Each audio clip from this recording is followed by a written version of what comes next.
Chloe 運程，Welcome to my channel，歡迎嚟到我嘅頻道啊！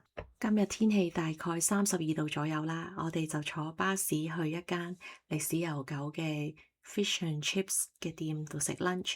咁呢一間餐室咧就分兩邊嘅，佢一邊咧就可以有一坐有 server 啦，另外一邊咧就係 take away 快餐形式嘅，咁亦都有位坐嘅。咁我哋咧係第一組客人去到，咁原來佢哋係開12點鐘，咁睇一陣 menu，我哋就叫咗一份大嘅 cod 同埋一份 calamari，個 portion 真係好大啊，咁同埋都好好食。個 calamari 咧個質地似一個墨魚嘅質地，咁之後咧都好多人排隊同等位啊，咁所以我哋都走啦。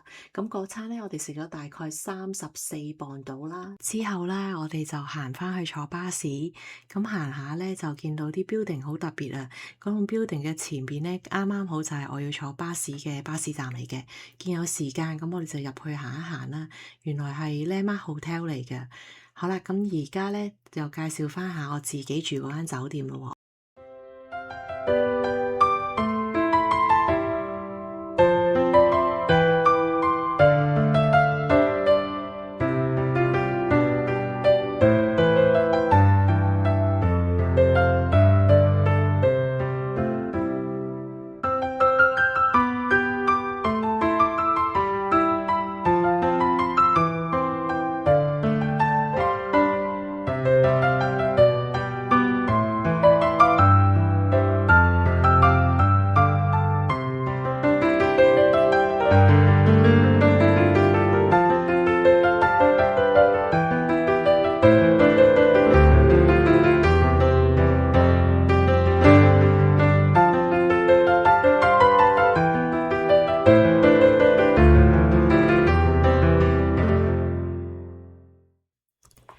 剛剛講咗咧，呢一間酒店嘅 facility 好好啊，咁所以咧就帶大家行一轉啦。